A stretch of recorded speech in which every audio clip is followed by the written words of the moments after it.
because of that upbringing, I discredited myself. From the burnout to being out of love with the job to how I found love in the job again. I have seen God's grace through the prayers. God comes first, then comes my family, then comes fitness, and the last thing is firefighting. And God said, hey, the promise that I told you, I need you to take that promise and go kill that promise. Were you ever like mad at God? Yeah. You know, I mean, at times. Helton lays it out perfectly. Faith, family, fitness, and then firefighting. You know, the Bible says not to build your house in sand, but build your house on a rock. And the rock is my foundation, and that rock is Christ. He is the cornerstone that I build my house upon. He is the cornerstone that I build my faith upon, that I build my family, and ultimately is what I live out through the fire service. You are listening to Faith in the Firehouse. This is a podcast by firefighters talking about Jesus, the fire service, and life around the firehouse, taking a look at things through the lens of the gospel. We are not pastors, preachers, or Bible scholars. We're just firefighters after God's own heart, and we want to talk about it. If you want to join in on the conversation, hit the comments section. If you want to connect, hit us up on Instagram at Faith in the Firehouse or email us at faithinthefirehouse@gmail.com. If you've been enjoying the podcast and want to support us, all you got to do is subscribe, hit the like button, share it, follow, all that. We appreciate it. It really does help us out. This is episode 41. I'm your host, Daniel, and man, do I have the perfect episode for you to bring in the new year. Start 2026 off by setting your priorities straight and putting the first things first. Today's guest is Helton Pereira, author of a book by the same title, How to Put the First Things First in Your Life to help you fall in love with the job again. And you might be thinking, does that really apply to me? Because after all, this is the best job in the world, right? But the fire service is a long haul. It's a marathon, not a sprint. And there's a lot they don't teach you in the academy. And Helton's doing what a seasoned veteran firefighter is supposed to do, what we're called to do, and he's passing down what he's learned along the way. Helton's story and his book resonated with me because I myself went through some years where maybe I didn't love the job so much. There's a lot of lessons in here I wish I had learned earlier, and Helton lays them out perfectly. So if you're a young firefighter, still on fire for the job, lean in, grab the book, take notes, and if you've been on the job a while, seasoned veteran, or anywhere in between, there's a lot of wisdom in here. Helton also shares his story, which I think is also a beautiful generational testimony to God. We talk about life as a Christian, life as a firefighter, and all the stuff in between. So I hope you enjoyed this episode. God bless.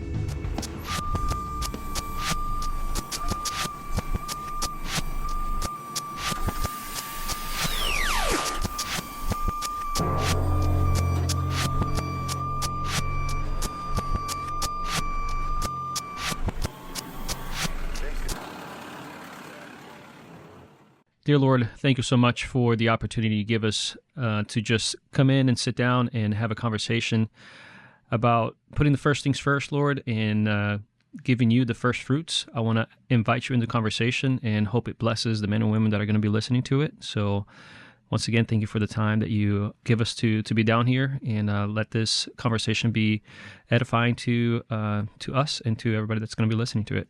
In Jesus' name we pray. Amen. Amen. Amen. Thank you.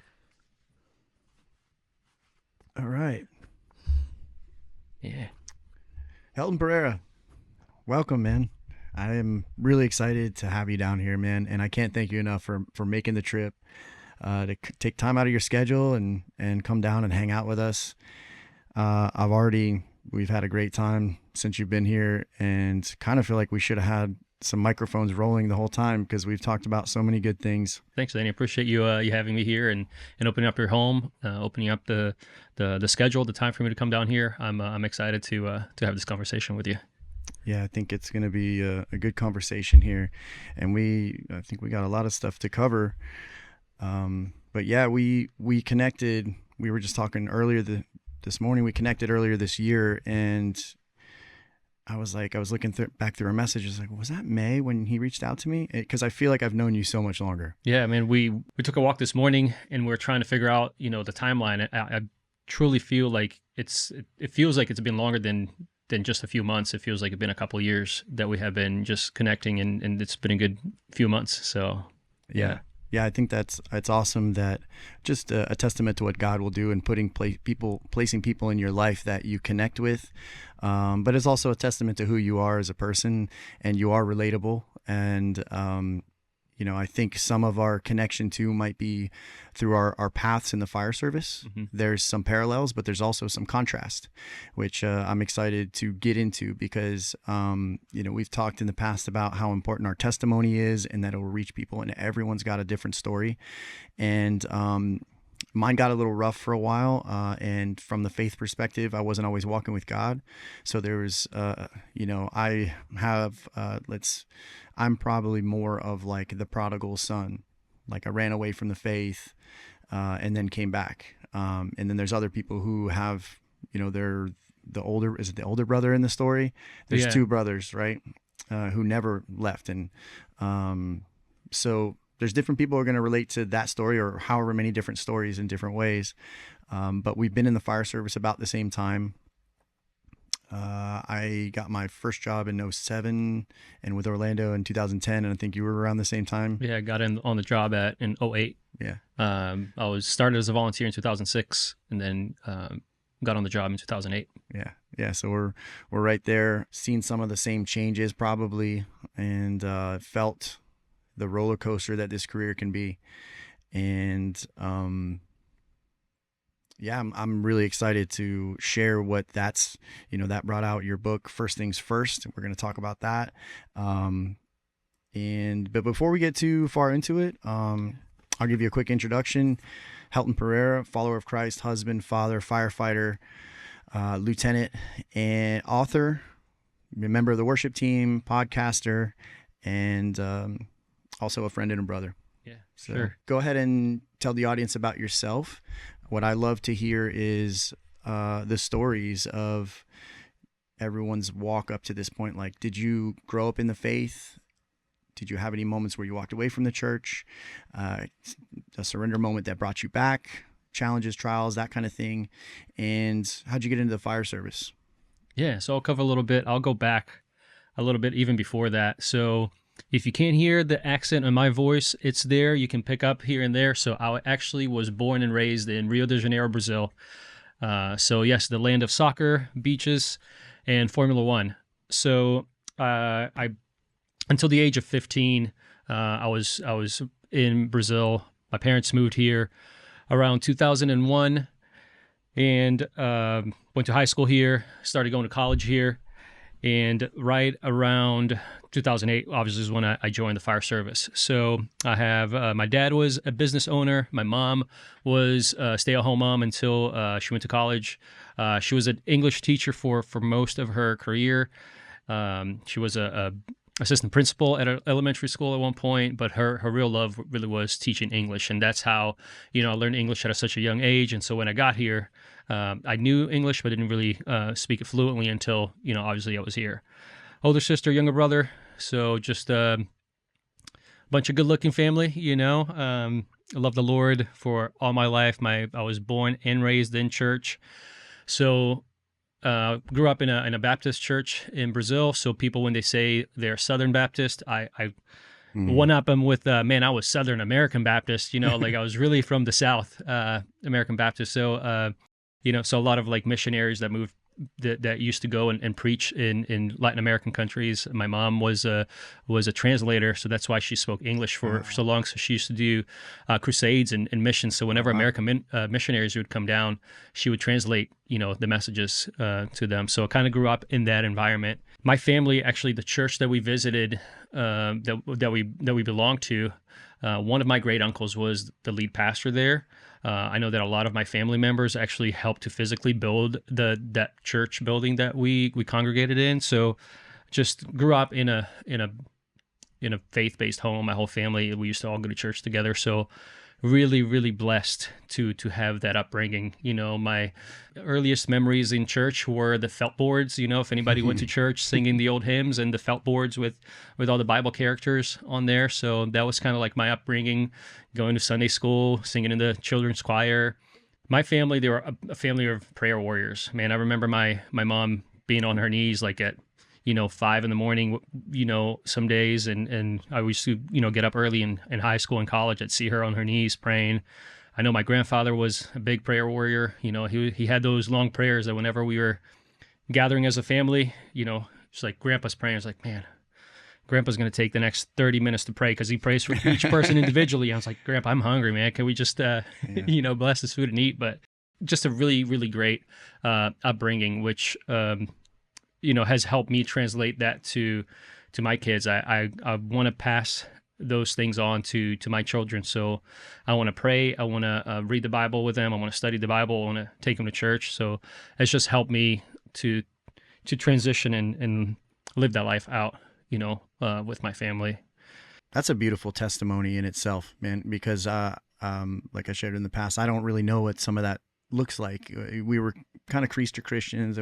Like I would have said I was a Christian, but like to hear about how your mom was praying early in the morning, like we didn't do that. Like we prayed at Thanksgiving dinner and Christmas dinner, and some of that started changing later, but it's really cool. And I think, that is a testament to why, you, like we've talked before, and we'll probably get into more of your testimony, but like, that gives me hope as someone that like I can raise a family and kids that they don't have to go through the really hard times and hit rock bottom and find out the hard way. It is possible. Yeah, for sure. It's, I think that the mistakes are the teachers of fool. And I know I'm messing up the saying there, but the best thing for us to learn is to learn from somebody who's been there before, who's done those things. And by no means, my family is not a perfect family. Like we have our issues, we have our struggles, but I have seen God's faithfulness in and through my family's history. I have seen God's grace through the prayers that they have prayed.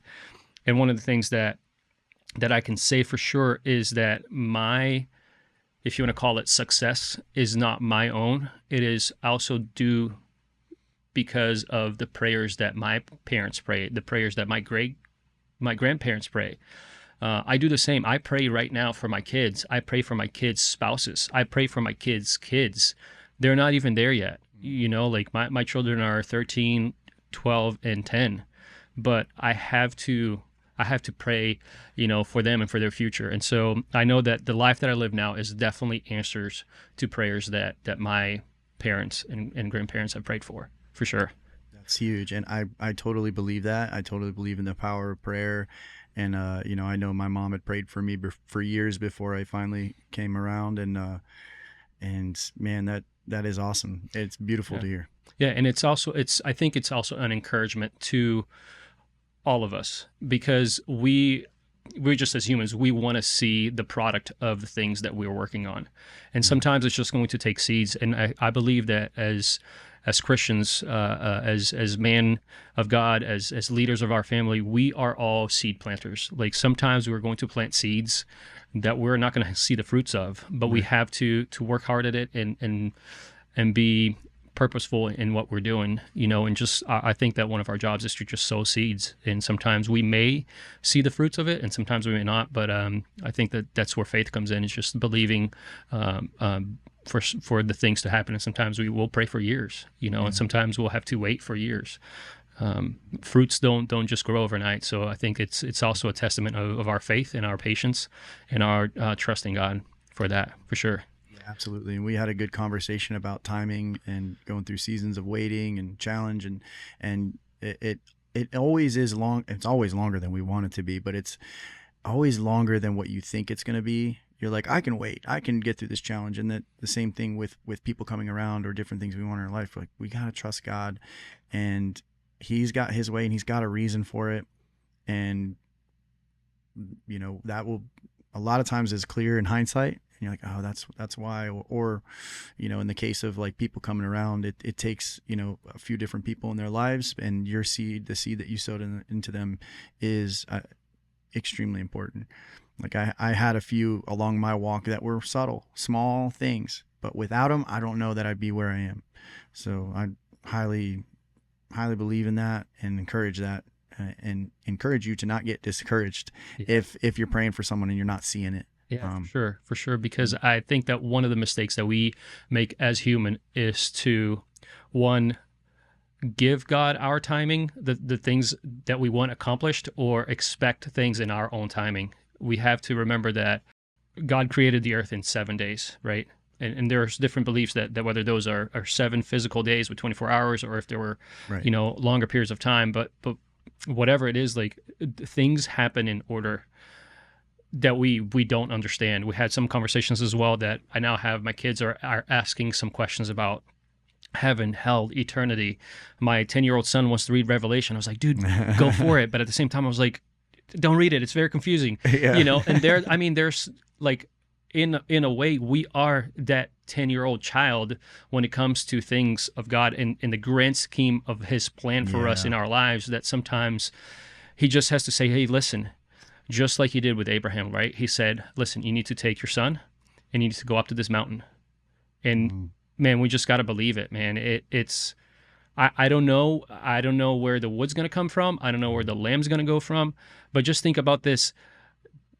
God said, hey, the promise that I told you, I need you to take that promise and go kill that promise. And how many things in our lives do we go through? Whether right now I know that promotion, whether it's a promotion, whether it's a job, whether it's a move to a different firehouse, whether it's a next class we're taking to, a move to another department, and say, hey, this dream that I have planted in your heart, I want you to take it and go kill it. And you're like, what? Like, how do you, but like, no, God, but like, here's my timing. Here's what I have. I have 2 years until I finish this class or finish this degree. And I have this class coming up in 6 months. And this captain is in that firehouse and I want to go work for him. But he's like, just trust in my timing. And it's such a hard thing for us to try to understand God's timing for our life.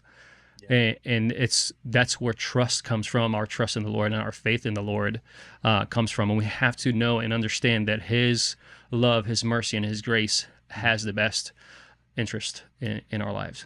Yeah. And when you don't do that and you don't trust in God and you continue to like just try to force, like, this is my plan, it's a good plan, it makes sense, I don't see why you're not getting it, because you don't see what God has in store. Like, we just make things worse, and that's one thing that I've never been able to really fully understand or be able to explain who's someone who doesn't understand the spiritual, is that this stuff could all make sense on the surface, but you're just hitting red lights in everything. You're getting roadblocks that don't, like, they're not out of the realm of possibility. Yeah. This happens, but it's like, why am I getting so many? Why is this so hard? Or, and that's where now I always stop and ask myself, like, is God trying to show me something here, or does he want me going a different way? And I just don't know how I would navigate this life anymore without trusting God, without being in prayer.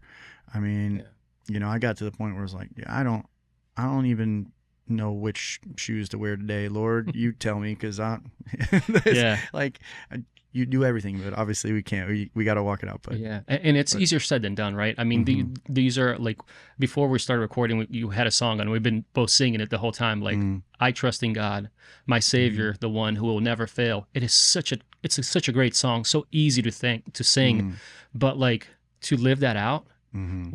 What do you mean, do I trust in God? Do I trust in God with just some of the things? Do I trust in God with the timing for the things I want in my life? Do I trust God with my finances? Do I trust God with my plans? Do I trust God with my future? Like, do I just live God, not worrying about a thing and just, I trust in God? No, we also have to be responsible. We have to be good stewards.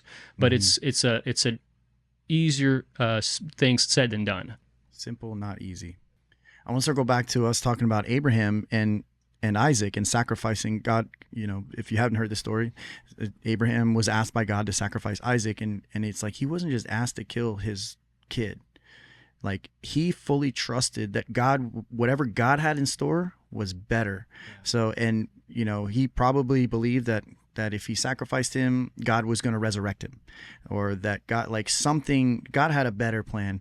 And that story was like huge for me in learning to trust God.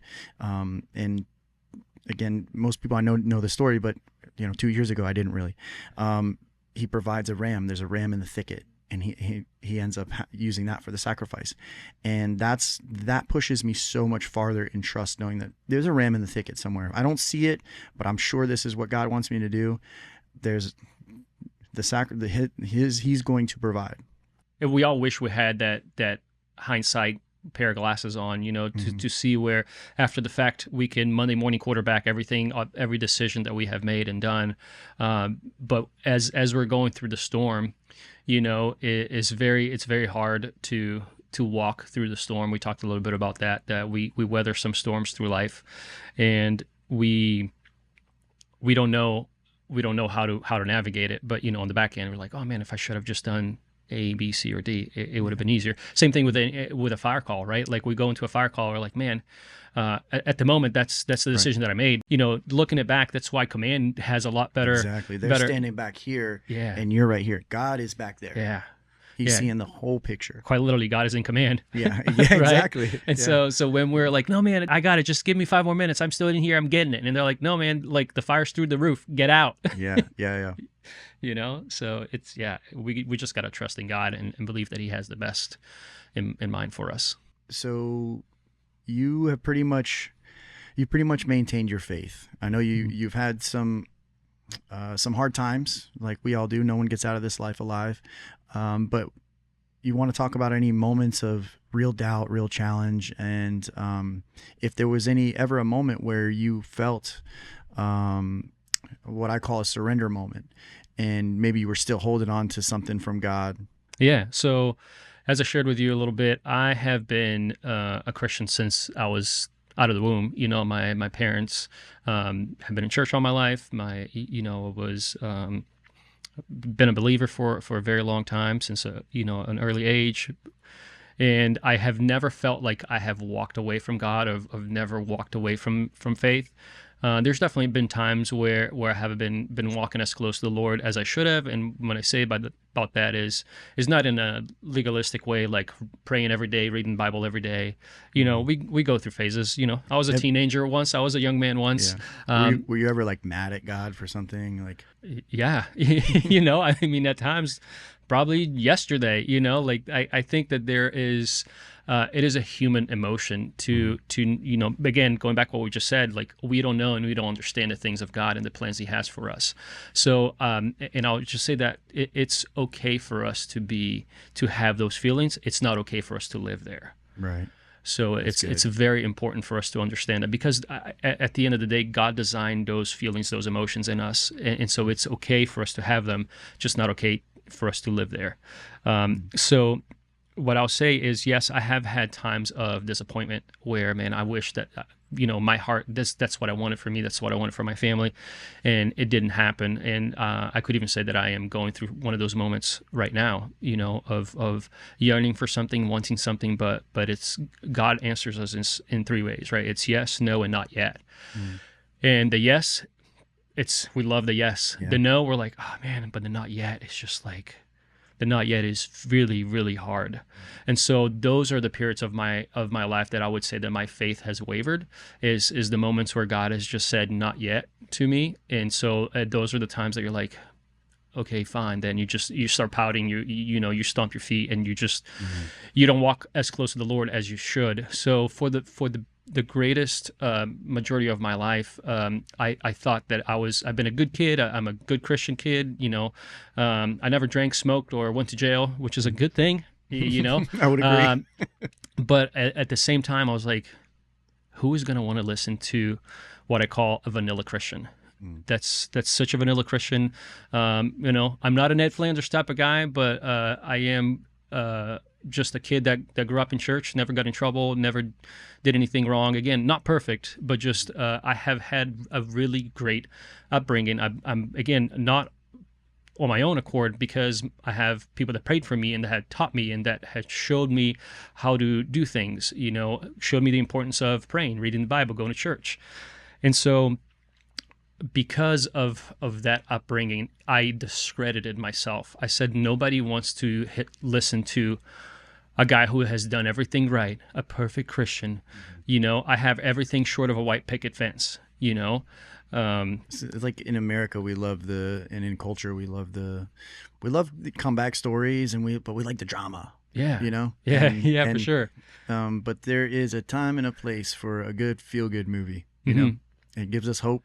And like we talked about earlier with your story gives me hope, man, that not everyone has to, if we have kids, my brother's kids, they don't have to go down that road. Yeah. And like I said, the story is not just my own. It is, we talk a lot about generational curse. The Bible has a lot of stories about generational curses, but there are also generational blessings. Yeah. There's a lot of generations that were blessed by the Lord because of the actions and the faith and the belief of some really, strong men and women of faith. So I am super blessed for being blessed by my parents, who were blessed by their parents, and I want to keep passing that blessing on to my children and my children's children.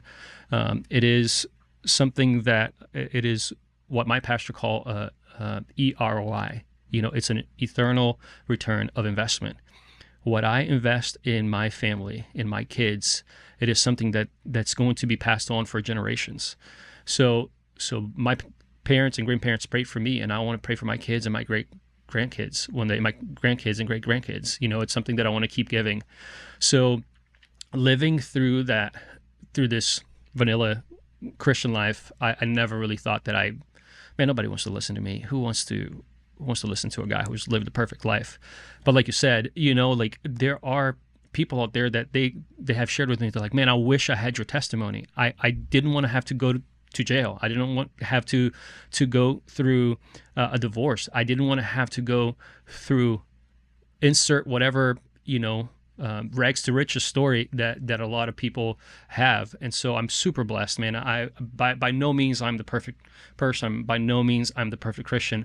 I have just been really, really blessed to have had people show me, no pun intended, to put the first things first, which is God comes first, then comes my family, then comes fitness, and the fire department is next. So I just learned to put building blocks in place that are really, really strong foundations. The Bible says not to build your house in sand, but build your house on a rock, and the rock is my foundation, and that rock is Christ. He is the cornerstone that I build my house upon. He is the cornerstone that I build my faith upon, that I build my family, and ultimately is what I, live out through the fire service. Yeah, that's huge. And that in my recent life, having that foundation, I mean, it's so incredible, the difference that it's like actually making progress for the, you're trying to build the foundation, just keeps sinking. I just put more foundation on top of it and it keeps sinking. We're like, you're building on sand. It's not going to work. Yeah. Yeah, and so that to me has been the greatest blessing, and something that I love sharing with people, and love sharing with my brothers and sisters in the fire service, and that is really what led me into writing the book, and starting the podcast, and I just want to get this word out there. And so you asked me earlier about what led me to write the book. Let's talk about your book. Yeah. The book, The First Things First, it's biblical. It is something that one of my pastors shared with me. He was talking about tithing. So the concept, the name, The First Things First, is from the concept of tithing. In Proverbs, it says, honor the Lord with all your wealth and the first fruits of your crops. So the first fruits there is your first. The first things that comes when they talk about harvest. If you go back to the old times and the old stories in the Bible, it was an agricultural society. So you would have the first crops, the first fruits that came in, the first animals in the flock, and you would take that and you would sacrifice unto the Lord. And so the idea of putting the first things first is just that I'm going to give my first, whether it's in a tithing manner, but also think about the other things. Think about your time. When I wake up in the morning, what am I going to do? Am I going to immediately jump on my phone, or am I going to try to spend some time in prayer and worship and reading my Bible? Good. Am I going to my first time, am I going to give my first few hours of the day, am I going to do that for work, or am I going to just try to spend some time with my kids and my family? Am I gonna, the first thing of the day, am I gonna try to like, hey, should I go work out first thing in the morning, or should I just, go run some errands? So that idea of the first things first is such it's a building block for really for everything that I do. And here's the other thing about the first things first. The first fruits, if you think about again in an agricultural society, the first time that the fruits come in the tree, like that's it, the first, right? But they're giving the first things that come in. They haven't even eaten anything. They haven't eaten anything, or they haven't even sold it to make a profit. So now you have the first things that come in, and you're like, here, God, this is yours. I haven't even touched it. I haven't even made a profit. So what you're doing in that sense, you're just trusting God with the things that he has given to you, right? It's like, here, like my wife, my kids, my job, my money. This is not mine. It's yours. Mm-hmm. And here's the other thing, man. So when we talk about, again, the principle of tithing, it talks about 10%. Usually people tithe 10% of their money. And so if I can just teach of those people that tithe, or even if you don't tithe, here's the thought process. So you live on the 90%, mm-hmm. right? So you give your first 10 and you live on the 90%. That is a testament of faith, because I truly believe, and I have seen God work these in this way. God can do so much more with my 90% that I can with my 10%. I'm just trusting God. And here's the thing. It's not like I'm going to pay my mortgage first, pay the bills, pay the electric, pay the gas, and pump gas in my car. It's like, no, it's 10% off the top. Yeah. Like, because I don't want to say, okay, God, I'm going to pay my bills, buy all my fun stuff. And it's like you eating a pie, and you're like, you cutting the pieces of the pie, and then you eat the pie, and you're like, hey, God, here's the leftovers. Man, you can have the leftovers. Like, no. How would you feel if you were a guest at someone's house and you're like, and this is someone you love, cherish or whatever, like, hey, welcome, I want to make you fit. And then you're like, here's the leftovers. So I'll tell you this, there's a part of Brazilian culture that every time somebody has a birthday, there's the first piece. It is something that, and I don't know if it's related to the Bible or not, but it's part of Brazilian culture. It is such a big deal. You guys can like look it up online. Just look it up, first piece of the cake. And so every time somebody has a birthday, they slice up the cake, and the birthday person, the birthday boy or birthday girl, they will give the first piece of that cake to who they like the most, who they love the most. And like everybody claps, and it's just like, it's a big deal, but it's exactly that. Like, it's your birthday, God's there, and you say, God, I want to give you the first part of this cake. And so, do you want to give him the first slice of cake, or you want to give him the leftovers? And man, and what if there's no cake left over? Have you ever had, man, we've all bought in cakes that are not big enough for the party. Mm-hmm. So do you look at God and you say, sorry, Jesus. There's little Jesus right there. You say, hey, sorry, little Jesus. There's no cake left over for you. Yeah. And you're like, I hope you enjoyed the party. Thanks. Yeah. What do you do? Yeah. So it's a testament of our faith. And it's the same thing with our time, man. Like, first thing in the day, you're like, man, I don't have time to read the Bible. I don't have time to go to church. I don't have time to go to a home group or a small group. I don't have time to work out today. What do? So you have to put the first things first. And it goes into so many areas of your life that you have no idea. And so it's just something that again, those are the things that were taught to me from early age, that I built those things in my life, those areas of, margin, I want to say, that have given me the ability to, when I face a hard trial, when I see something that it's hard for me to deal with, I just go back to the basics. Athletes, pro athletes, they always talk about how you go back to the basics, in the off season. And that's basically what we're doing, just going back to the basics and learning how to put the first things first in all the different areas of our lives. I got to the point in my career where I was starting to really not buy into this is the best job in the world thing. I was feeling burnout, and I love that your book started really strong. That first line says, people say if you find a job doing something you love, you won't work a day in your life. The word sounds nice, but in reality, work is still work. You go on to the reality of living in this less than perfect dream. So this is something we commonly hear a lot, and I do think it's true. But you made a good point. We have to remember that this is still work. And like I mentioned to you before, I got a friend who plays guitar professionally for a very big name. And I imagine there's still days where he, maybe, I don't know, it's hard to say, like, you're a rock and roll star kind of, but I bet there's days where, man, it's a lot of work. And I know he puts a lot of practice in, and there's probably days where, like, man, I just want to be at home right now. I don't really want to be on a stage in front of a bunch of people, or whatever. There's probably some part of the job that we don't even know about, that you don't hear about, you don't read about. And in the fire service, we get taught about, the medical side of things and medical emergencies, and then we learn about fighting fire and extrications and the tech rescue stuff, and all that stuff's cool, but they don't teach you about all the little stuff in between, which is just the reality of the job. But there was a video from the Overhaul Collective that Preston had put out.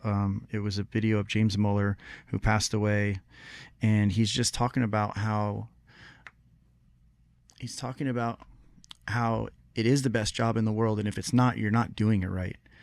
And man, that hit me hard, because it's like, it's true. In those periods where I got burnout, I was starting to, like, consider a career change or trying to figure out if I could, I'm like, I don't know what else to do. But the truth is, I wasn't doing it right. And I wasn't doing it right because my priorities weren't in line. And once I figured that out, and I'm starting to put these pieces together, and it became really clear to me early on in my spiritual awakening that I need to seek first the kingdom of God and put God first above all things, like everything, 100%. And but then I found you and your book, and I was like, this lays this out really well, especially for the firefighter. So let me, I'll share a little bit about what does that mean to me as from the burnout to being out of love with the job to how I found love in the job again. There was a period in my career where I was just like you, just like I think a lot of firefighters find themselves out of love with the job. And let me say this: I truly believe that firefighting is the best job in the world. It truly is, man. We get to run calls, we get to ride really cool rigs, we get to do cool stuff, do cool training, go to conferences. I mean, we get to run red lights. Not everybody say that they can run red lights, drive the wrong way down the road. Drive the wrong way down the road. I mean, if you're lucky enough to ride the tailboard, I mean, people can't do that, nowadays. And so I truly believe it is the best job in the world. But even the best job in the world can crush you. Whether you had a bad experience in a call, whether it's the slow drip of the job over many years on the job. And this is something I believe, and I'm always hesitant to say, because it's the comparison of the fire service and first responder world versus the military. The military, and first of all, thank you for the men and women who serve this country, especially as an immigrant who I have moved to this country and have made this my home. This is my home. I have, an amazing wife and three amazing children who were born here. So this is my home, and I'm so thankful for the men and women in the military service who put their lives for us. But the difference is a lot of times they have a really short span of that trauma, that builds up over time, and then they either are done with their military service or they move on to a civilian life. The hard thing about the life of a first responder is that we have 20 to 25 years of that trauma, and even in the military, somebody who chooses to serve in the military for those 20 years, they're not in combat for 20 years. I would say very few people have the multiple deployments, but for us, it's 25 years in the front lines of whether it's the crazy calls, whether it's the traumas with the EMS calls, and over time, those 20 to 25 years, I think it's the slow drip of the job that kind of gets to us. And to me, that's what did it for me. It was just a slow drip of the job. About 15 years in, I had just a series of events. And again, for me, I am lucky enough that up to that point, I didn't have any trauma, no PTSD, no moral injury, nothing that the job itself gave to me that made me hate the job or fall out of love with the job. But just over time, I had these things happen. And then there was a really short period of time where I had a friend who passed away unexpectedly. He worked a 48-hour shift, and and he was found dead in his home. So the first thing that you think about, man, like a healthy guy, and he's my age. He was my age at the time. It's like, man, this guy's young, and he just, woke up dead, for lack of a better language, like, and the first thing that goes to your mind is like suicide. It's like, man, he killed himself. And so luckily, we found out that I guess not luckily, but he didn't take his own life. He ended up dying of a heart condition, so that happens. And then about a year later, another friend of mine has a heart attack, and he ends up getting medically retired. Around that same time, I have another friend who is calling me because he's going through a divorce and he just doesn't know how to walk through it. 6 months around that time, one other friend has to be medically retired because of mental health issues. Another friend, 6 months around that same time, he ends up getting fired because he's having issues with substance abuse. And mind you, all these guys that I'm talking about, they were in my recruit school. These are guys that I went through rookie training with. They were in the same department with me around the same time. I'm not even mentioning other guys in the fire service that have those issues. So when I was seeing those things, I was like, man, what is going on? Like, did we just lose it all of a sudden? Were we a class of like just completely, mess ups? But no, the reality is when we don't know how to deal with things, when we don't have things that we know how to cope with, things happen, and we don't take care of ourselves. And this is where we're, as firefighters, are really good at caring for people who don't know how to take care of ourselves. So that's when I started, putting pen to paper, not because I knew better, not because I was better than those guys, but it was just like, hey, here are the things that I have, because I obviously started having conversations with people. They were coming to me and asking me questions. They were saying, hey, like, you have done X, Y, and Z, and you've gone through this thing, like how do you overcome it? And so I was just having a lot of those conversations one-on-one with people. So I thought to myself, if I'm having these many conversations with guys and girls at the Firehouse, there's got to be more people that want to have these conversations and either don't have somebody to go to or don't have the courage to talk to somebody. So I just started putting the things that were important to me, which obviously God came first. So I put faith, family, my wife and my kids, my fitness, which at one point I was as my brother lovingly calls me, Fat Helton. I dropped 60 pounds in a period. That's impressive, man. Started working out because, man, I got that medic, but you just ride that medic unit or the rescue for a period of time. You just kind of lose yourself. Yeah. And I definitely got that. Stopped working out, stopped eating healthy. The thing that did to me was watching a home video. My wife was taking video of me and my kids in the pool one day, and she was showing me the video, and I was like, man, who's that fat guy that keeps chasing our kids around? And she's like, that's you. And I was like, that's scary. Wow.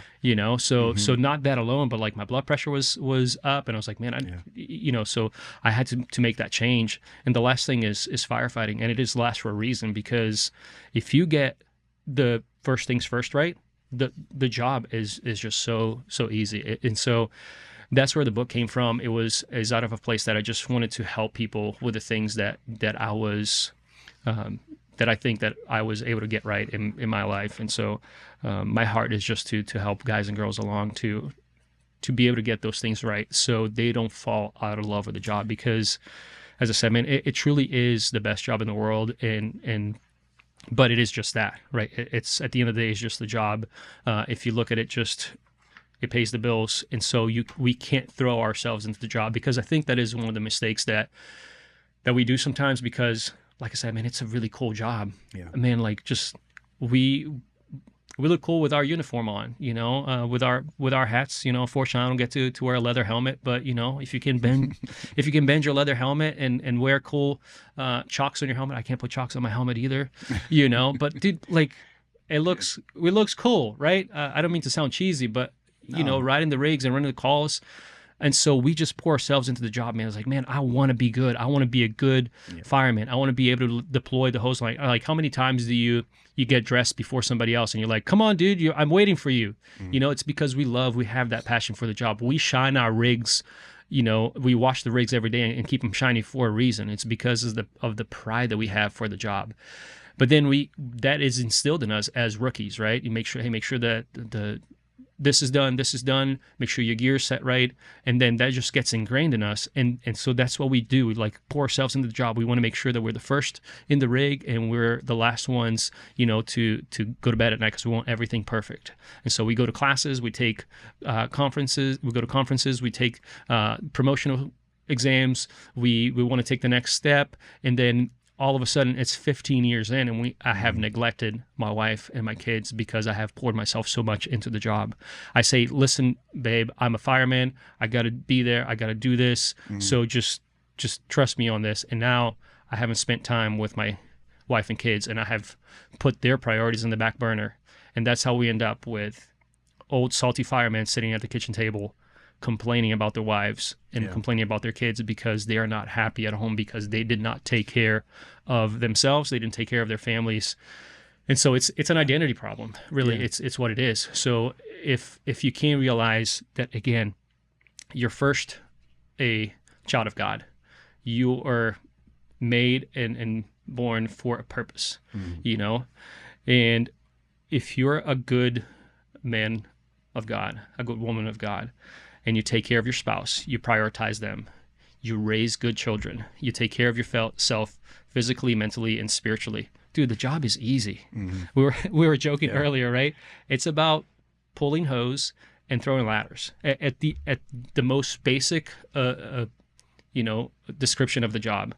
That's what we do. We put the fire out and we go to medical calls. That's not hard as far as skills. There are definitely some very technical skills that we do, but the job itself, it's easy. The complicated stuff is all the stuff that comes before. Right. And here's the other thing that sometimes people miss. If you're a good husband, a good father, a good believer, it translates into the job so well, because our job is, I believe that my purpose in life is to serve God and serve people.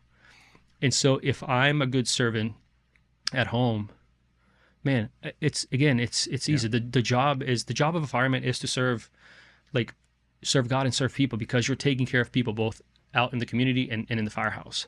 If you're a good husband and you're a good listener, which we should all be good listeners, we should be good listeners to our wives. So what do you do when somebody's having an issue at the firehouse? You listen, right? So again, the Bible calls us to be quick to listen and slow to speak.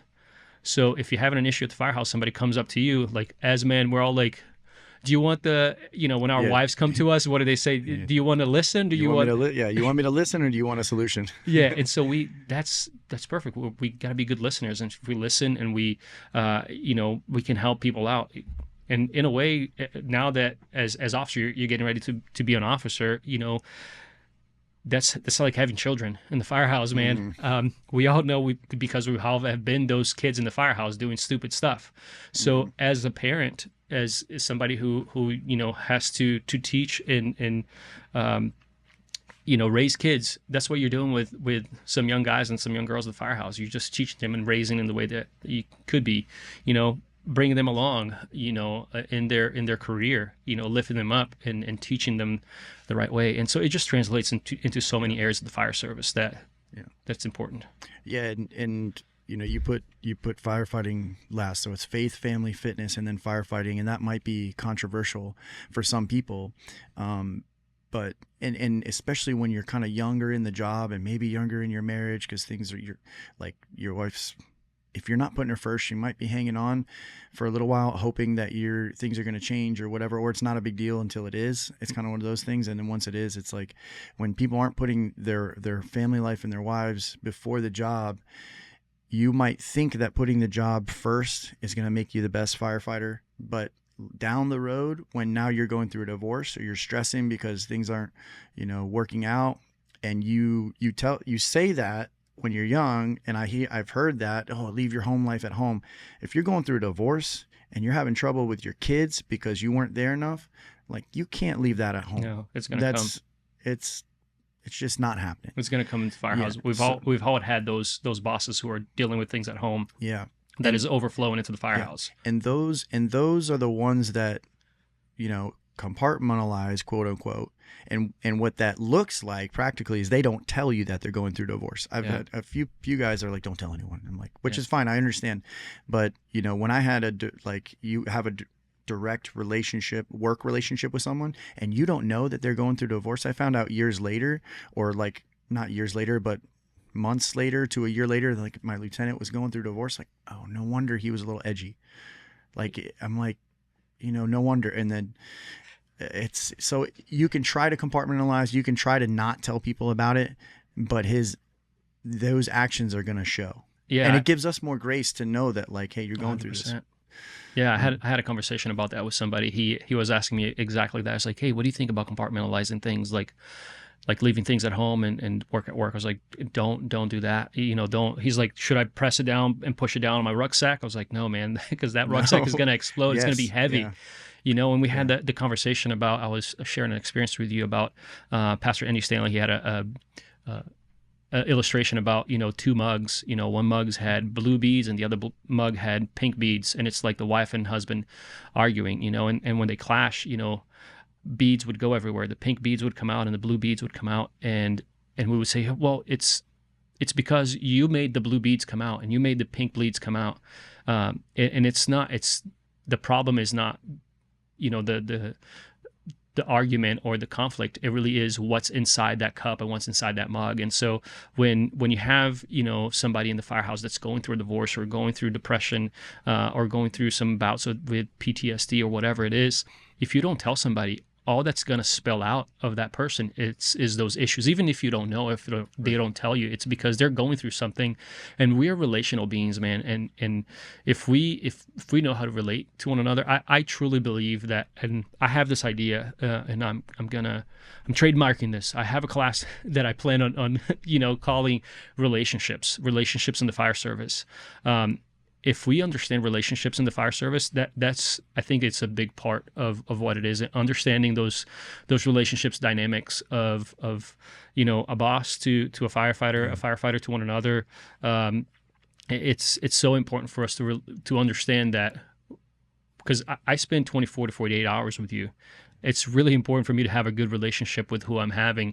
And part of having that good relationship is able to relate to one another of things outside of the fire department, because we're human and we have things that happen to us outside of the department that definitely impact who we are as the fireman at the firehouse. Yeah, it makes, you know, I'm just thinking out loud of like, how do you handle that the right way? And I'm sure this comes with experience but I'll ask you, you know, I think of that situation and that lieutenant happened to come in at a new time, or like he was relatively new, like the whole crew was kind of new together. So it's like you haven't quite built that relationship. And maybe this is where the answer lies, is you get to know each other, you build a relationship so that you can trust each other and have these conversations, you know, because obviously the right thing to do isn't to go around and blast your personal business to everyone all the time. But again, if I knew what was going on, like I maybe not have been, you know, maybe not have had so much pushback. You know, I was like earlier in my career, like we talked about earlier, I was not politically savvy, and I would kind of like, I was very defensive, and a lot of that probably came from insecurity, you know, like I told you that was like, this is like the best ride in the city, but it was also like, this is Tower One, like, so I probably had a lot of insecurity of like trying to prove I belonged here, you know, and so I probably took things personally when I didn't know that maybe they were just a little more edgy, because that's going on. So what do you think? Is that like, how do you do that? Is that just building relationship with? I think it's definitely is building relationship with people. It takes time, right? It's the coffee times at the dinner table. It's the time at the dinner table afterwards. It's the time riding on the rig back from calls. I think that it's definitely that's what the brotherhood really comes from. You know, some people say that, man, the brotherhood in the fire service is dead. I don't believe that. I truly don't believe that. Are there people that are out there for themselves and and unfortunately there are people that are out to get you? Yes, I think that there is that, but that's going to be everywhere too. But I truly believe that the brotherhood in the fire service is still well and alive. Me too. I think that we have plenty of stories out there, you know, to say that is still alive. And so building those relationships at the firehouse, and even outside of the firehouse too, which is one of the things that I touch on the book, how important it is for us to know how to handle those dynamics of, hey, ask your wife about, hey, I really would like to spend some time with the guys outside of the firehouse. What do you mean? You just spent 24 hours with them. I was like, I know, but this is where we are. You're not asking your wife permission to go hang out with the guys. You're actually honoring her, saying, hey, listen, I just spent this many hours with the guys at the firehouse, but I would like to, if it's okay with you, just spend a couple hours with them, whether it's going to play golf or whether it's going to, hunting, shooting, whatever.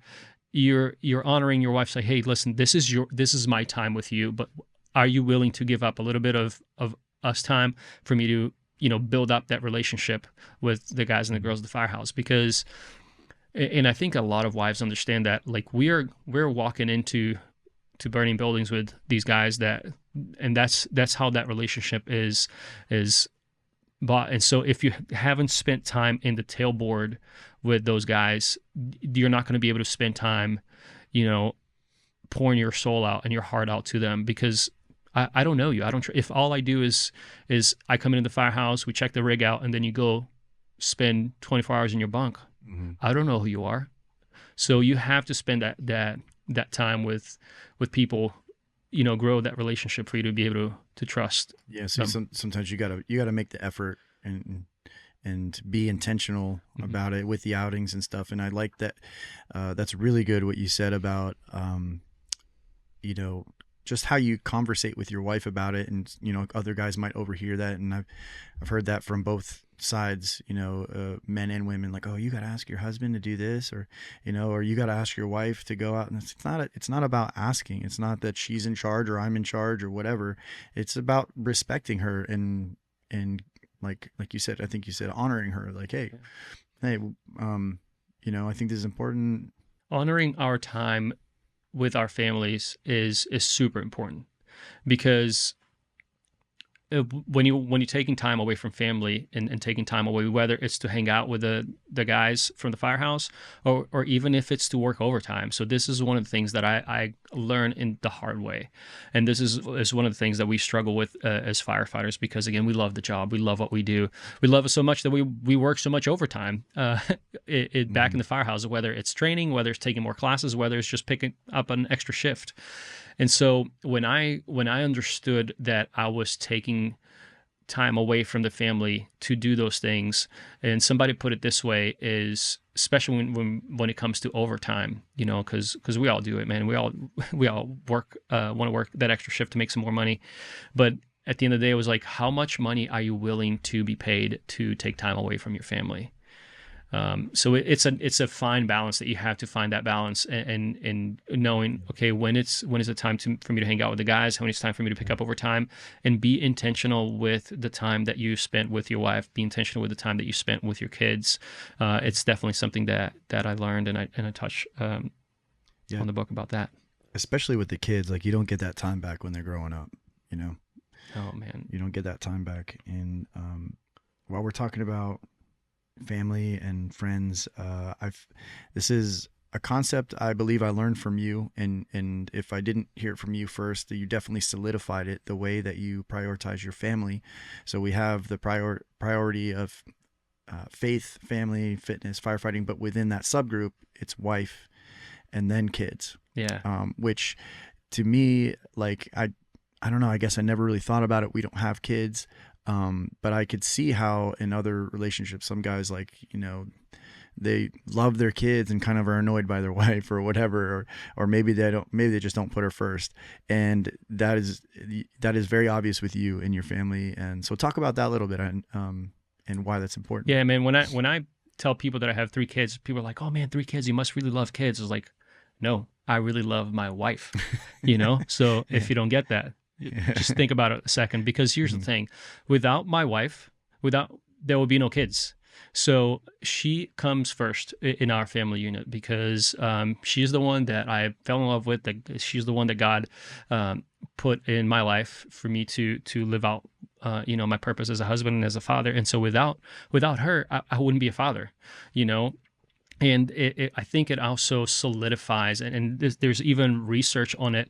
The more the parents are, the more secure the parents' relationship is, the more secure kids are. So they see that I love their mother. And so that means that, man, if dad loves mom that much, that means that he loves us that much, so it really helps out the family dynamic for them to understand that if mom and dad are okay, we are okay. It gives them the security of knowing what a home filled with love really is. And it is not my testimony to share, but my wife didn't have that growing up in her home. My wife has both. They're great parents, but unfortunately, she's a child of divorce, and so there were times in her life that she didn't see that, and she has definitely shared with me some of the struggles and some of the trauma that has come with living in a household like that, And so I'll say that to say this: that in our house, divorce does not. The word doesn't exist, and I think that that's one of the things that makes us so secure in who we are as a couple, and that obviously God is at the center of our marriage. God comes first, and this is the cool illustration that I like to say too. It's a little triangle, right?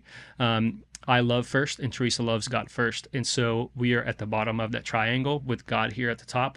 The more we love God, the more we love each other. That's a great illustration. And then I have a little illustration in the book that it's an umbrella.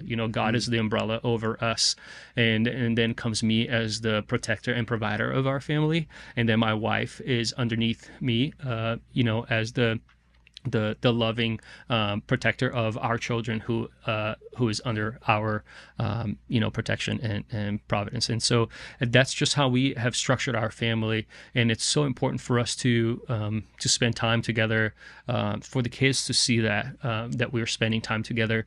I have this thing called the 2-2-2 rule that I try to stick to. It means that every 2 weeks I try to go on a date with my wife. Every 2 months, I try to do a night out, whether we go somewhere and go out into town, or we drop the kids off somewhere at my parents or her parents, and then every 2 years we try to go on a trip, just the two of us, because it's important for us to still date, to still love each other, because I think that at times we get so busy, as you said, focusing on our kids. And here is it's a funny game that we play at the house, where when I come home from shift, the kids they all like race to the door to see who's going to be able to like hug me first. And so like awesome. I'm like Heisman, like dodging and weaving them, like blocking them, because I want to hug their mother first. And it's like they love playing this game because I love my wife, and I love my kids. It's don't get it wrong, but they know that mom comes first, and so I don't want to give so much time to my kids, and I think that we're all guilty of this, that and sometimes we even do it on our dates. Like when we have our dates, we start just talking business, like, hey, don't forget we got to play next week, and then there's the soccer tournament, and we got to make sure that we buy the dance shoes for the next recital. And so we start talking about kids, and we just get busy as parents. We get too busy talking about kids, raising kids, doing kids stuff, that then it's 18 years later, they're all graduated and they're out. If all your conversations surround about kids and there's no conversations about us, about you and I, like where's that romance? So here's the other thing about the little subtitle of the book is about learning how to fall in love with the job again. It's a reflection of my marriage. It's a reflection of I have to fall in love with my wife day after day after day. I want to be in love with my wife, not just, it wasn't, a lot of people say, oh, man, I don't love her anymore. I have fallen out of love with my wife, like, why? Why did you fall out of love with her? It's because you're not doing those things. Think back to your dating days. Like, what did we do? Like, we showed up, we smelled nice, we looked good, and we brought them flowers. You put the work in. You put the work in. And so why did you stop? Don't stop. Just keep doing that throughout your marriage, through date your wife, and the kids will see that. So this is one thing that I love, showing off I take my girls out on dates for two reasons. One, because it's fun to do a daddy-daughter date, but two, I don't want some jerk like 4 or 5 years from now. I got a 13 and a 12-year-old, man. In a few years, hopefully when they're 30, they're ready to date somebody. A few years, 5, 10, 15. Yeah.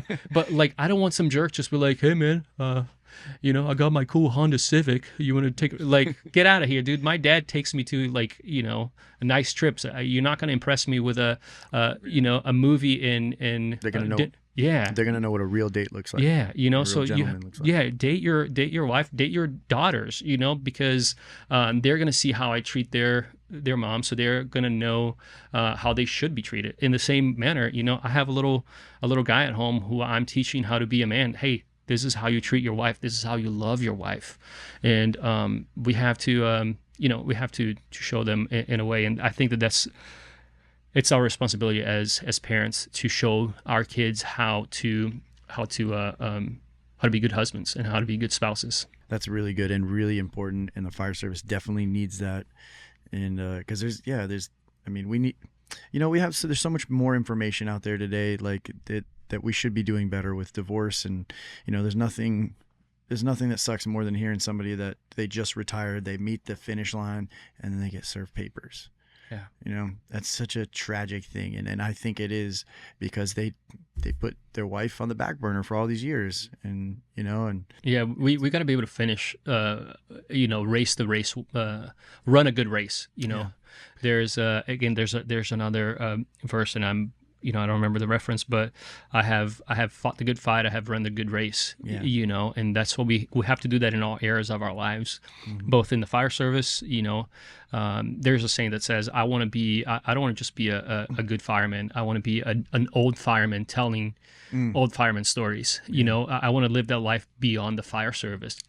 Let's talk about fitness in your priorities and how that fits. Well, take it away. Yeah.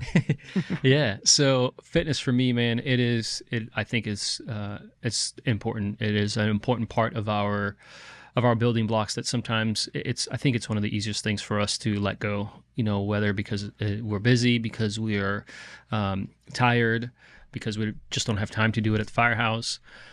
But it's just as important. I think for us to keep up with our skills in the fireground is just as important for us to keep up with our fitness as well, because we're taking care of ourselves, not just physically, but it's definitely has a huge impact in our mental health and our well-being. And also there's spiritual fitness as well, like praying, reading the Bible, spending time alone with God. Those are all fitness routines that I think we should have and prioritize in our day, and to just give like an easy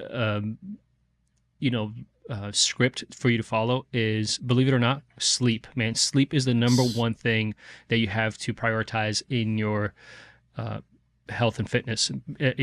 If you have to choose between working out and sleeping, sleep. Go to bed and rest, because that's how we regenerate our body and mind. There are studies that talk about that because we have such interrupted sleep and we don't get the time to process. That's what a lot of times where trauma comes from. There are studies that say that a lot of people that have mental health issues and commit suicide, they don't sleep well. So if you want to fix your health, if you want to fix your mental health, your depression, your anxiety, dude, sleep. Yes. Sleep is like the number one thing that you should focus to take care of yourself mentally, physically, and spiritually. So let's start there. Yeah, all right. I can attest to that personally, because I was the epitome of like, I'll sleep when I'm dead, and we can get that way in the fire service, especially like we were talking about. If you love the job, you love working. I was working extra shifts. I'd pick them up for other people, and then I would work stuff off duty, fire related, or do other things. So like I'm picking up all these extra shifts. And for me, it was like, oh, I'll just drink another Monster. And I would drink 2 or 3 of those things a day. And I was the stereotypical firefighter, everything except for having the Tacoma. But I had my pouches and my Monsters, and like that was all day.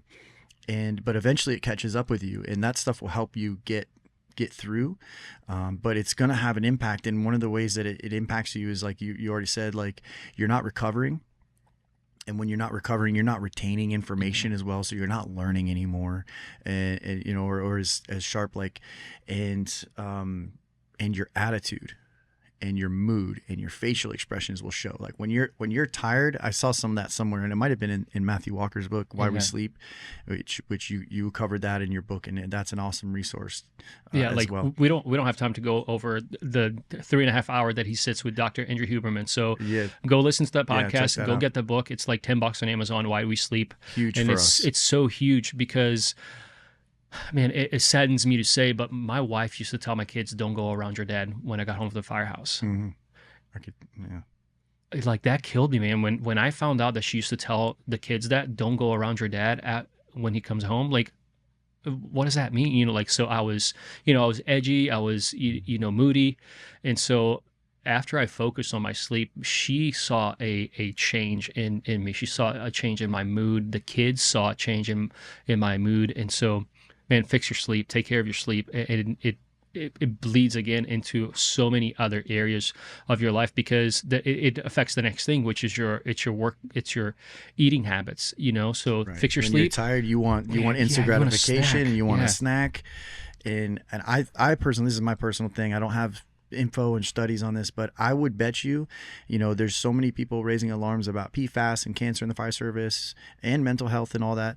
And I think all those things are important, but I think sleep is as big and important as all those other things. Like I bet you it causes more health issues than your PFAS and all that stuff. Oh, for sure. It's just the lack of sleep. There are studies out there that sleep deprivation is cancerous. So there's definitely studies out there that you can see, that you can go and really dig into the science of that. So, man, I can't tell you enough how important sleep is. And the next thing, like I said, it's your eating habits, it's your nutrition. Again, I'm not a nutritionist. I'm not really well versed in it, but all I know is work out more and eat less.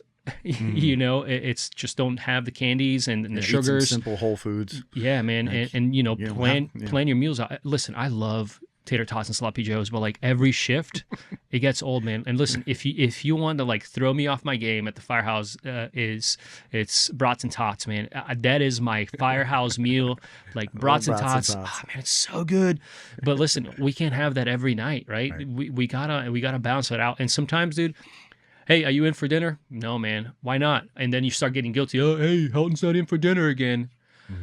Okay, can we do something healthy? Can we do like, some chicken breasts and some veggies? Like, work it out with the crew because, man, we can't be having spaghetti night every night either, Yeah, you can't knock on the guys for not want to be on dinner, but then also knock on other guys who are out of shape and whatever. It's like, well, that's part of it, like it's... You got to pay attention where you're eating. I would say, at least in my time in the fire service, the meals at the Firehouse have gotten way better. Yeah. And there was some meals that every once in a while, it's like a classic OFD meal that comes out. I'm like, oh, not this again. But it used to have it all the time, or it used to be all about quantity or whatever. Now I think way more people are more health conscientious, which makes it easier. Yeah. But also we got to have that balance, right? We all also have that one guy at the Firehouse. It's like everything is going to be holistic, and now dinner is $17. It's like, dude, what are you doing? Yeah. Man, my budget can't afford that. So we have to. There's a balance, right? There's everything. There's a balance. So eat well.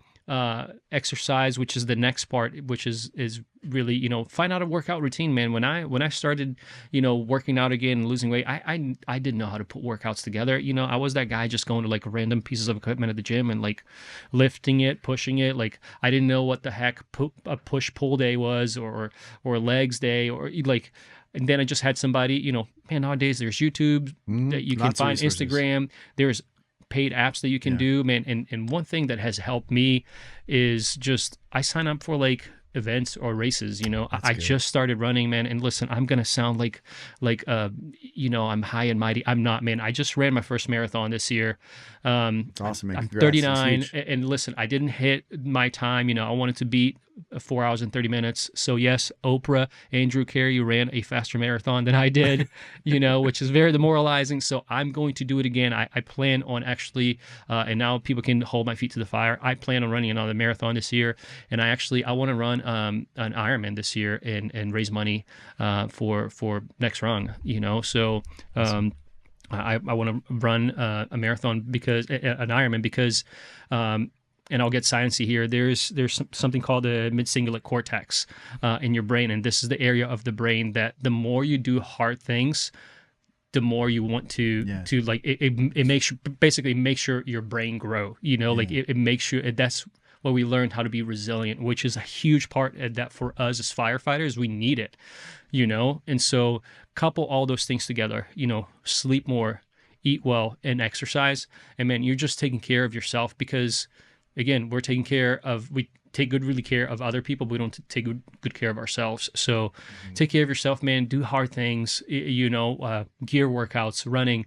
Man, I think, and this is where the high and mighty comes, I think everybody should train for a marathon. And people are like, they probably like, I turned the podcast off. I'm telling you, man, it doesn't have to be a full marathon. Do a half, start with a 5K, like run 1 mile, like whatever that hard thing is for you. Just, I'm telling you, the more you start doing those hard things, whether it's running, whether it's lifting, cold baths, saunas, like do those things that are hard, because it's going to push you to want to do those things. And this is where we talked about the motivation versus discipline. Motivation is a feeling. It's something that we want to do. That's where motivation comes from.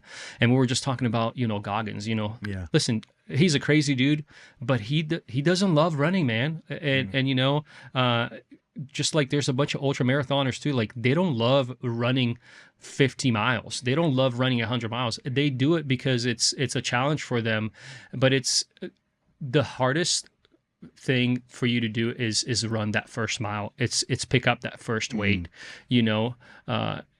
so you just have to push yourself. If you always just, man, I don't feel like working out today. One of the first articles that I wrote is an article called "Choices Lead, Feelings Follow," because here's what the idea is: our desires, our wants, are different than our actions. An object in motion will stay in motion. It's physics. And the same thing with our emotions, man. If we just stay stagnant and we don't feel like doing something, we're not going to do it. Yeah. So once you push yourself, like whether it's getting up to go work out, after you've done that hard workout, you're like, man, I feel good. Mm-hmm. I feel awesome.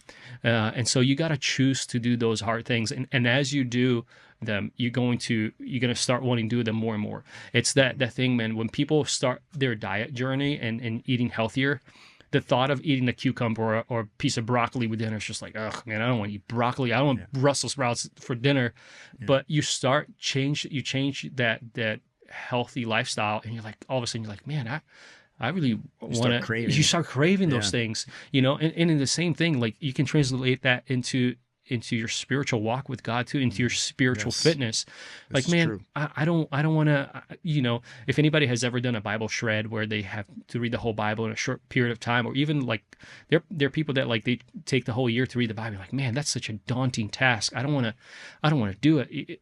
Like you start your reading program, you're like, man, I got to get through all these genealogies. I don't even know these people's names. It can get rough in the Old Testament. Yeah, bro, like I don't even know what these stories are. But man, on that same note, I've been doing that with my wife, and the value of it, there were many days where I was getting through Exodus. Even Exodus is one of the, I love Genesis, and Exodus is right up there with it, but there's some hard stuff in Exodus, and then Leviticus, Numbers, Deuteronomy, like you said, the genealogies and the laws, and how many cubits are in the temple? Yeah, but I have that knowledge now, and I know that when people say silly stuff like, oh, the Bible's a fairy tale, I was like, yeah, well, why does it have like detailed instructions of all this stuff? And I know in depth, like, and for so many other things, like the reference to it, but also the accomplishment of like, of getting through it. I'm like, I have read all this stuff. The discipline is the key aspect of fitness, right? And don't miss it. There's physical fitness, there's emotional fitness, there's spiritual fitness. You have to work on all aspects of your fitness. And it's it releases endorphins, it releases, the good hormones, serotonin, dopamine. Like it's the good stuff that makes you, it's the feel good stuff, that as firefighters, like we love to feel good. We love to do hard things. And so choices lead, feelings follow, man. Just live that out, believe in it. It really bleeds into so many areas of your life that you have no idea. And we talked about it earlier too. Like it's such a huge part of my relationship as well, with my wife and with my kids. Like there are many times that I don't feel like talking to my wife. I don't feel like saying I'm sorry. I don't feel like saying I did wrong. But you choose to humble yourself and say, honey, listen, I have made the mistake. I am sorry. I apologize. And your actions are going to follow, by like the heart is deceitful. The Bible says that our heart's deceitful. We should never, our culture, it lives a culture of like, just follow your heart. You do don't. you, boo. Yeah, don't follow your heart. Choose to do the heart thing. So choose to be, Pastor Joey Martin just did a great series that he talks about as leaders in our home. We should be the lead forgivers. We should be the lead repenters in our home. And I think that mantra of choices lead, feelings follow is just that. So if we choose to, ask for forgiveness, if we choose to repent of our mistakes, it bleeds into so many areas of our lives that it's really powerful. So yeah, we were talking earlier just about discipline and this is one of the things, like you had said, the fitness can be the easier thing to kind of let slip.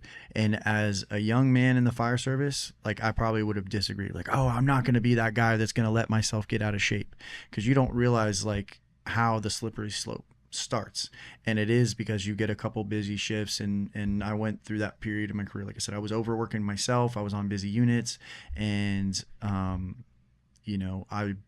you miss a couple days, but then you get out of the momentum and you're like, where do I start? And you're like, oh, I'm not gonna be that guy and let it slip. But it does happen, and it's little by little. And you also, especially going into that part of your life when, as a young man, you're naturally more in shape. But when you get older, it gets more and more important to stay active. Like I don't like taking off more than 2 days at tops, and every day I stay active. I try to do something, even if it's just like walking and stuff like that. But it just reminded me of like being a young man. Like I played sports and did these things growing up, and I did hard stuff. I did hard workouts and I did all these things. So I always thought that I was disciplined, but the truth is I liked to do those things. It was when I was tired, and now I'm older, I'm not playing sports. It's just because I know I need to. Like it's almost like eating vegetables, and it starts to slip. So it's like, am I really disciplined? And that's when it's really disciplined. When you're doing it and it's hard, I don't want to do it. And we were talking about the story, like a story with David Goggins that really like helped me open my eyes. Because on the surface, if you don't know David, he's a masochist and he just likes to punish himself, or he likes to run, or he loves working out. And he's like, no, dude, there were days where I wake up in the morning and I'd stare at those shoes for 30 minutes and I didn't want to do it. And he would, eventually muster up the energy and go and do it. And like you talked about earlier, when we get ourselves going, the momentum's going and we're rolling, we feel so much better about doing it. So it's not that, he enjoys running. It's not that you enjoy running, but it's the reward of doing a hard thing. It just makes you so much stronger. Oh yeah, it makes you feel so much better, after the fact, to know you have done and you have accomplished something hard, and it doesn't have to be a grandiose accomplishment. Sometimes it can be just finishing that one workout. I think it's very humbling if you have ever had to get a new pair of pants or a new dress-up shirt. You ever put your Class A's and you're like, man, this Class A shrunk, man. The most humbling thing that ever happened to me in the fire service was having to order a bigger pair of bunker pants. I felt like that was such a failure for me when I went up a size of pants, because again, as a young man, you're like, I'm not going to do it, and eventually you're like, I have to. Yeah, well, like dress pants is one thing. A bigger set of bunker pants, it's embarrassing. Because bunker pants are supposed to be bigger than your regular size pants. And at one point, man, I had to get bigger bunker pants, and it was just like, that's when you're like, all right, I need to do something. Like this is too much. How often do you guys get new bunker gear? So it's supposed to be every 10 years. We're actually, our department is issuing everybody new gear, but there are guys out there, unfortunately, with like 10, 15-year-old gear, but we're super blessed that they're issuing everybody new gear right now. Yeah, and we are too, because I guess the NFPA is 10 years, so our department sticks to that. So we actually get new gear every 5 years, so the old gear goes as backup gear. Nice. And so for me, it's one thing to like for pants, you can kind of have that slippery slope happen, but like you said, when your bunker pants aren't like, they got to order it, that's expensive stuff. But I have my original like first set of gear that I work out in now, and during this journey over the last couple of years and like getting back in shape, I would put it on because I didn't want to work out on my frontline gear. And dude, I barely fit in it, and I am proud to say that now it fits. I was like, I gotta tighten up the harness on it. Nice. So, but yeah, that was an eye opener for me too. Yeah, for sure, man. It's definitely eye opener. Sometimes demoralizing, but sometimes it takes that wake up call for you to realize that you gotta take care of yourself. And hopefully this is something that can be for a guy or girl out there that is listening to, like, man, don't let yourself get to that point. Again, it's not that I am perfect or know everything, but if I can avoid, a pitfall of being unhealthy, I don't want to be in blood pressure meds. I don't want to have a heart attack. I don't want to have any of those things happen to me for me to have that lifestyle change. I've had a couple coworkers that have had, just had a heart attack, and now I'm like, why didn't you make that choice before? That's the slippery slope too, because that starts with like, now you're going to go as a young man or woman, you go to your annual physical every year, and they're like, oh, you're going to go, you're healthy, you're not taking any medications, your blood pressure is perfect. And then 1 year, like for me, it was like 28 years old or something, 29, I went into that and it was like, your blood pressure is a little high, your cholesterol is a little high. It's always been a little high, but my resting heart rate was high. I forget what else, like my sugar, like everything was like slightly off. And it's like, if you don't recognize that and make a change, like next thing you know, you're on blood pressure medications. And now it's really hard, like, to work out on blood pressure medications, because it's keeping your blood pressure, like it's not impossible. And man, it's not impossible, but once you go down that road, it gets a lot harder. And I do want to say, like, obviously this is advice, I think is really valuable advice from people who have been in the fire service for a little while. Don't fall into the slippery slope, but if you do, don't let it discourage you.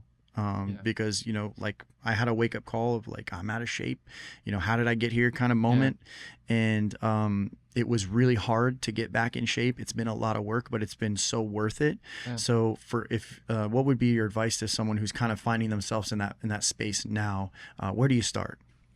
I think you start with, taking small chunks at a time, right? If working out is not your thing, if eating healthy is not your thing, just try to change it, try to change. So let's start with a sleep, take a nap, during the day, after shift, and then start increasing your sleep habits, or start changing your sleep habits.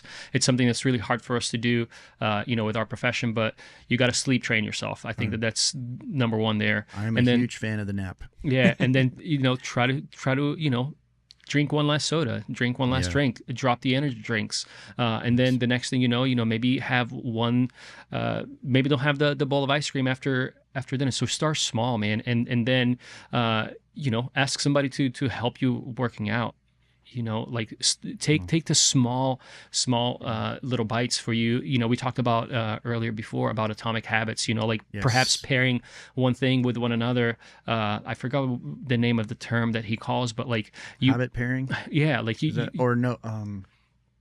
man, that's one of them. That's a great book, though. Yeah. But just, like pair a couple of habits, every time you go, I don't know, maybe take the stairs instead of the elevator, like those types of things that you're going to pair your habits together to make sure that you're doing them. And, maybe lifting weights is not your thing, dude. Find, like, a lot of guys nowadays, I think for you to be a fireman in 2025, you have to like have a mustache and do jiu-jitsu, which I don't do either of them. And especially as a Brazilian, not a jiu-jitsu practitioner. I know, man, like, dude, do that, pickleball, man. Everybody plays pickleball right now. So you don't have to, go to the gym and work out and run marathons.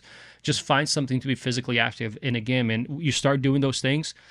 Competitive pickleball is a thing. So like now you're playing pickleball and like you're going to want to be better. So now you're like, man, my cardio is messing up. So now you're going to start running.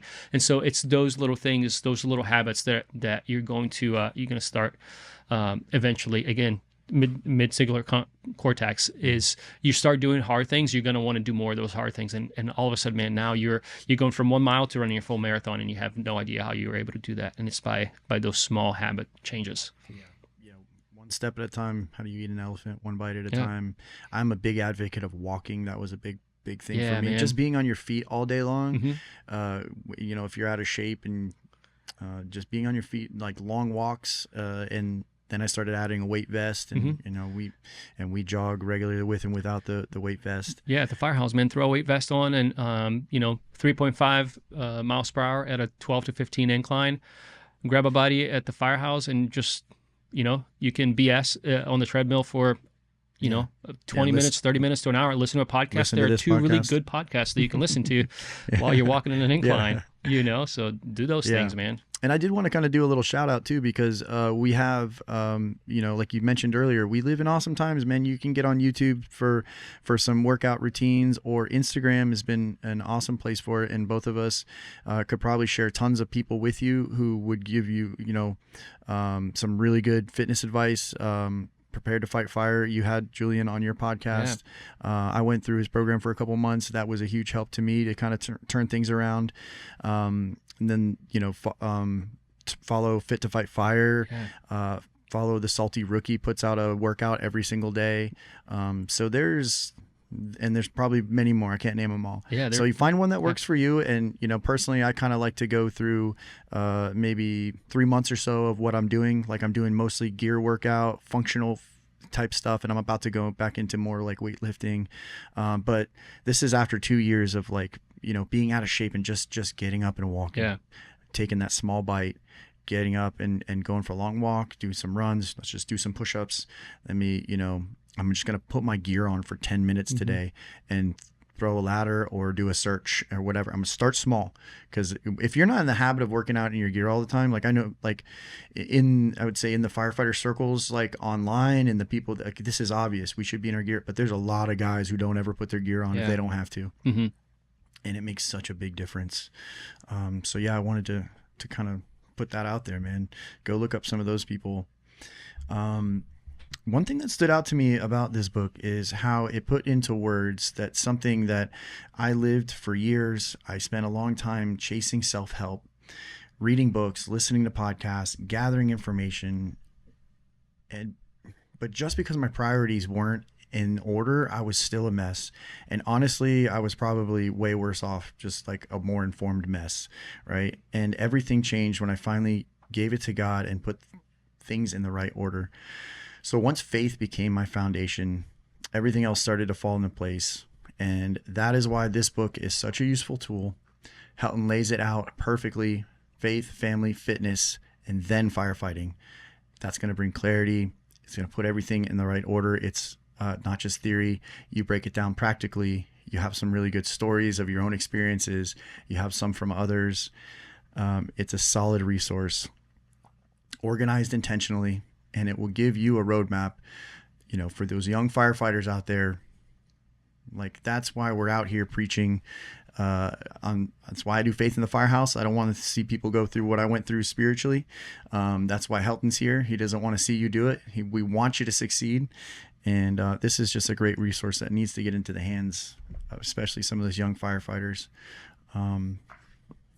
So what does the future look like for Helton in the First Things First? Yeah, man. The future, obviously, only God knows. And God has put this book, the podcast, in my heart to again, I want to share with people the gifts that God has given me, the blessings that God has given me, and I want to continue to do these things, to talk to people. Really, this book came from conversations at the Firehouse, on the back step, at the kitchen table. And so I just wanted to have more opportunities to have conversation with more people,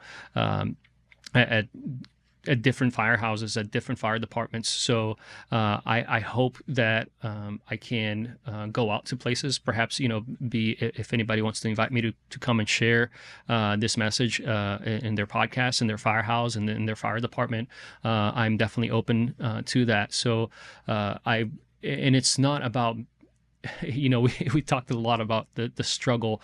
I'm not trying to brand anything. I'm not trying to put my name out there. It truly is a message, ultimately, it's a gospel message. I think that we have talked about this, that it really is, a lot of this comes from an identity problem and a purpose problem, because as firefighters, we throw ourselves into the job so much that we lose ourselves in the job, and we take this persona of, like, I'm a firefighter, I'm a protector, I'm a savior, but ultimately the savior is God.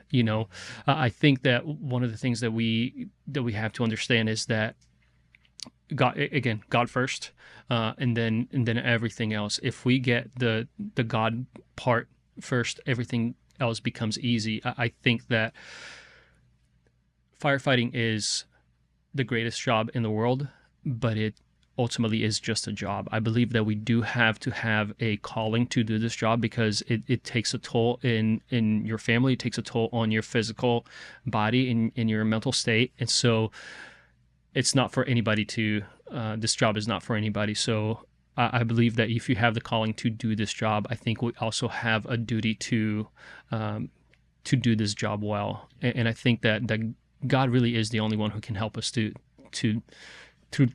serve this life of serving God and serving people. Man, I think the firefighting is the best job that we can do to serve God and serve people. And so that's where I see the first things first being is I'll just want to get out and share this message with as many people as I can, whether it's through selling the book, again, not to make money, but just to get the message out there, to do more podcasts, and to hopefully be invited to share this message with people, whether it's on a training nights, whether it's at a conference, and it is something that it really is in my heart for us to be able to get this message. And like I said, I think especially for young firefighters, man, because I think we can all think of one or two people that, man, had this person had this message, had this book, like, or shoot, it may be somebody that's listening right now that, man, I wish I had this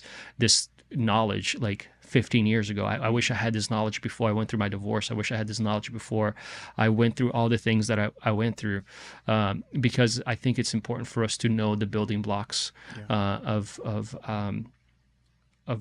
faith, family, fitness, fire, to be able to live a long and healthy lifestyle beyond the fire service.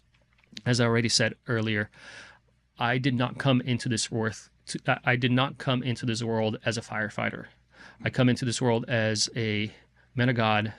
I became a husband, a father, and then the firefighting came after that. So I don't want to be a firefighter for the rest of my life. I want to be an old firefighter telling those cool old fireman stories. I want to be able to tell those stories to my kids, my grandkids, and hopefully even my great grandkids. Like if your family is in the fire service, man, how cool is it to be listening to pops, telling stories about the fire service? That's what I want to be. And more importantly than that, like, there's life beyond the fire service, man. I want to be able to continue to serve God and serve people in other areas.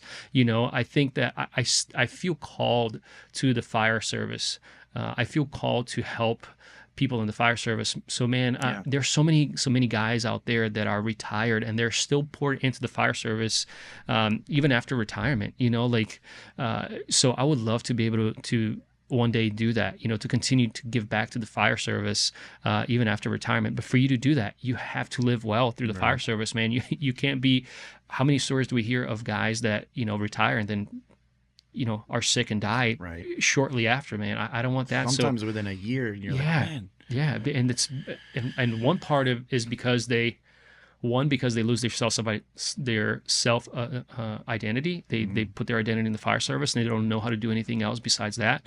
But also because they lose purpose and lose focus in who they are. So if I haven't said it enough, man, we are children of God. We are made in His image, and we are made with a purpose to be in relationship with Him, but also share that story, share of the goodness and grace of God, and the story of Jesus, dying on the cross for us, and it's a beautiful story for us to tell through what we live, through what we do. I hope that nobody misunderstands anything that I have said here. I'm not trying to Bible thump people. I'm not trying to shove the gospel down your throat.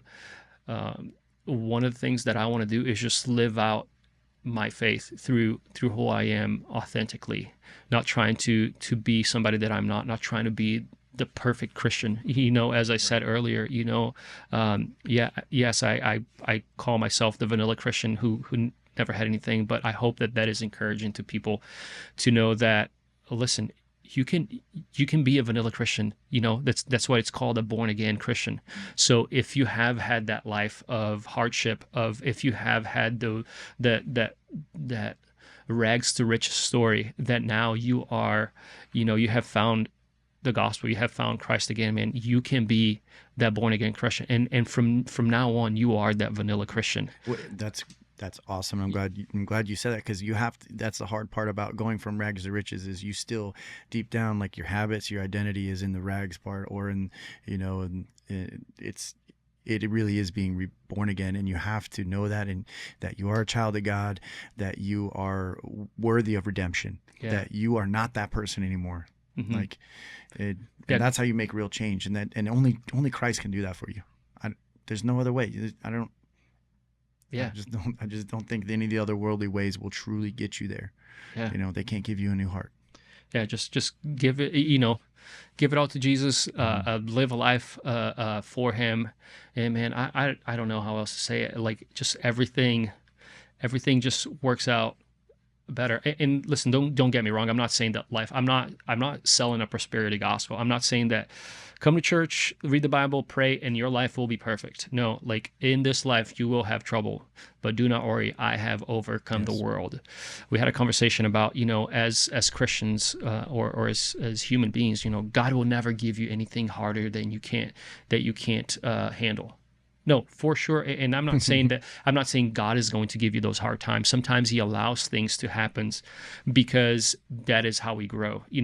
Nobody says, just go to the gym and lift 20 pounds weights for the rest of your life and you're going to grow stronger. No, dude, you gotta hit those 50, 60, 70 pound dumbbells. By the way, I can't hit those. I'm working on it. But that's how you do, if you just lift 145s for the rest of your life, you gotta get to the 225 and then go beyond that. So you're gonna be sore. Your muscles fibers are gonna break down. You're gonna rebuild them and tear them back up. So we definitely God doesn't give us the hard time, but sometimes He allows us the hard times to grow us and to make us grow stronger. A rubber band stretches not for a reason. It's only through that stretch that rubber band can sling far out and to the distance, so don't mistake anything that I said, that, hey, you become a Christian and everything is going to be fine and dandy. You learn to enjoy the struggle. This is what life is about, is living, but you have to have hope that it's not always just going to be just the hard part. No. And here's the thing, Denny, is if we find ourselves in those positions, in those times that we don't know where else to go to, there's someone that can help us through it, that we can always lean on, and that's Jesus, that's God. And I can't tell you enough how many times I have been in those situations where I don't know where else to go but to God. And so from the things that we have seen, from the things that we experience on the job, God's really ultimately the person that we can put our trust and faith in, and will help us get through that tough season. I think that covers it for today, man. This was an awesome conversation, and like I said, I wish we could have had a mic on us the entire time since you got here. Reminds me a lot when Bo was here, man. He's also one of those types of individuals you meet, and again, God just placing awesome people in our lives, and I think He's going to continue to do so for us and for those other people that seek Him. I think that's really important. Fellowship, I guess I'll pray us out. Yeah. So, man. Heavenly Father, Lord, I thank you for this opportunity today. Thank you so much for Helton, for his obedience to be here. Thank you for Max for helping us out with the sound and video, and just thank you for the technology to be able to connect and to send this out to the world, Lord. We pray that the conversation here will reach the ears it needs to hear. We pray, Father, that you would just continue to guide us through this journey. I pray that you would bless Helton and First Things First, Lord. And Father, I pray in Jesus' name. Amen.